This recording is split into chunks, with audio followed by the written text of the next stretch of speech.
Where do I start? Maybe here. Okay, those that are calling for anyone to come and intervene in Nigeria, we are waiting for the person that will come and intervene. They will go back in body bags. His father died when he was 8 years old, so an uncle of his sponsored his early education.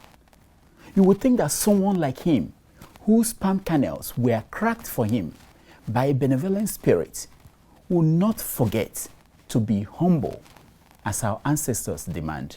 But no, he forgot to be humble. He acknowledged that he was smart at school, with pictures of awards to prove it. You would think that someone like him understood that nobody is better than him also means that he is better than nobody.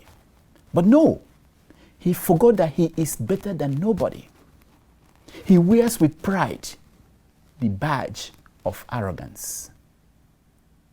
He got the title of his memoir, The Accidental Public Servant, while at Harvard.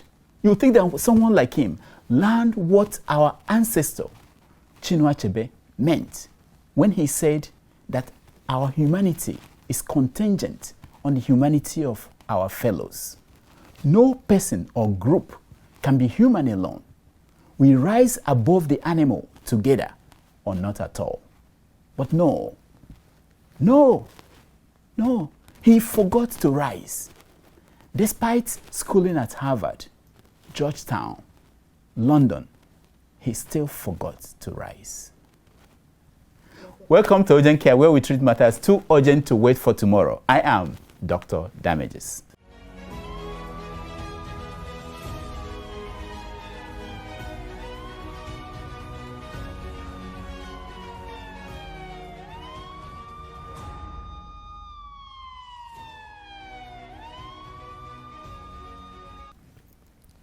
The other day, several Nigerian lawyers, members of the Nigerian Bar Association, protested the inclusion of Governor Nasir El Rufai of Kaduna State on the list of people slated to address their annual conference. The protesting lawyers were ready to withdraw from the conference if El Rufai remained a part of it. The lawyers said that El Rufai is the antithesis of the motto of the association, which is respect for the rule of law, democratic norms, and values. This group of lawyers said that they were ready to refund El Rufai if he paid to speak to the group, or to bear the cost if the association paid him to speak. It was that serious. Here are the issues they have with Mr. El Rufai. The group said that El Rufai has not just failed to stop the killings going on in his state, but has shown neither fairness nor empathy. By lack of empathy, they meant that, for example, he had the time to travel to those states to campaign for his party's governorship candidate, but no time to visit the victims or sympathize with the citizens of his state being killed on almost a daily basis. El Rufai is a brilliant man who, when Jonathan was president, he was sure that Jonathan was simply unwilling, not unable, but unwilling to stop the killings going on in Nigeria. He had the answers to the problem of insurgency then, and his answers then were simple. I just apply military force and we think we can resolve an insurgency. It's not going to happen. I've been in government. I've run a territory. And I know the amount of information I get, security reports that I get as minister. The president gets 50 times that. And I put it to you and I challenge anyone, including the DGSSS, to this. The SSS know who these insurgents are. They are not ghosts, they know them. The president knows them and they know what to do. But since he became governor, he has not been able to use any of those answers. As the chief security officer of his state, his best solution so far was to travel to neighboring countries to pay Fulani herdsmen who were killing his people. And he came on national TV to rationalize it. We offered them money. We said, look, if we have to pay you not to kill our people, we're happy to do it. Is that the only solution that you're adopting to pay them to stop the killing? That is the only solution we can see. If anyone has a better solution, he should give us. Another major concern of this group of lawyers was Malam El Rufai's constant arrest and intimidation of critics. They named so many. One is Abubakar Idris, abducted on August 1, 2019. He has not been seen ever since. Others are Dr. John Danfulani and Stephen Kafasin. Journalists Luka Biniyat and Shegun Onibuyo were detained and at the instance of Governor El Rufai, fired from their jobs for writing stories that he didn't like. And there are so many others. These Nigerian lawyers, who still had their conscience intact, signed a petition on change.com. They spoke to their colleagues. They spoke to the Nigerian people. They knew their protests to stop El Rufai from addressing them might not stop the killings going on in El Rufai's set. That is El Rufai's job and that of his Oga in Abuja.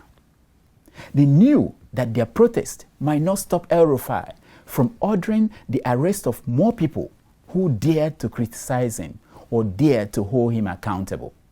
But they persisted. What their protest achieved was to stop El Rufai from speaking to the association. But by stopping El Rufai, they made it clear that El Rufai is an embodiment of everything they do not stand for.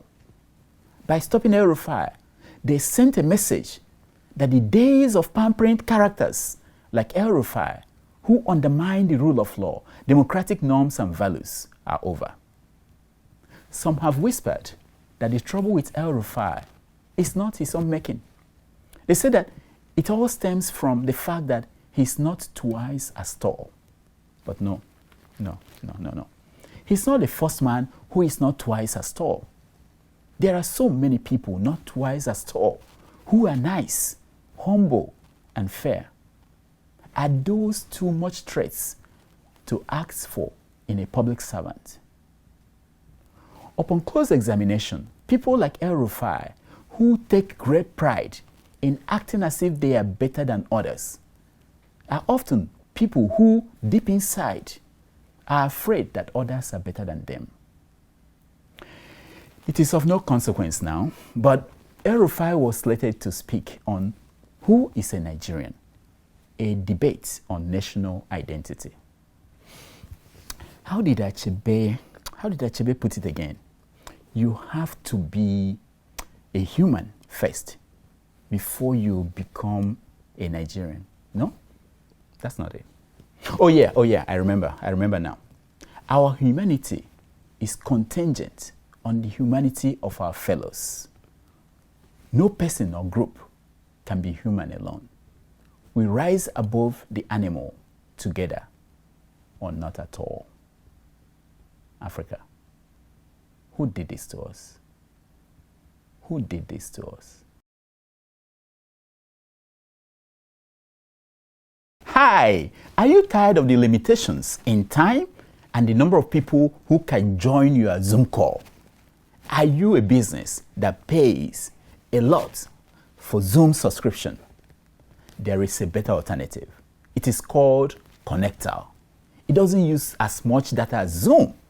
You can use your phone or use a laptop to connect. It is free and does not require a credit card. But more importantly, it was designed by an African. And you can get as many as 300 people online at the same time. Try it. Visit connector.com and you'll be impressed. And thank me. Tell them it's from Dr. Damages that you heard about it. Do it. Thank you. And while we are here, subscribe to our show. Don't you like it? And support Dr. Damages. Go to Patreon/Dr. Damages. Thank you. Hi. In this difficult time, the good people at Sendwave have come up with a wonderful way to bring relief to their Nigerian customers. They have announced a new cash bonus promotion. For a limited time, Sendwave is offering an instant automatic cash bonus for all transfers to Nigeria over $50 or €50 or £50. Offer is for Nigeria only. No promo code or extra effort needed. Here is how it works. First, you must update your app to the latest version of SendWave to benefit from this offer. Then simply enter the amount you want to send, and SendWave will add at least 4.5% cash bonus to your transfer. For example, if you send $100, you will receive SendWave standard rate of 38,200 naira plus an additional 1,800 naira. Yes, you can check how much of the bonus you will get on the confirm transaction screen. That is where you enter your password when you're sending the money. And for those of you not yet using SendWave, come close. Listen to me. What have you been waiting for? Download SendWave and use the promo code DOCTOR, and you'll be on your way to a quick, safe, reliable, fee-free money transfer. They will even dash you $5 or €5 or £5 for using DOCTOR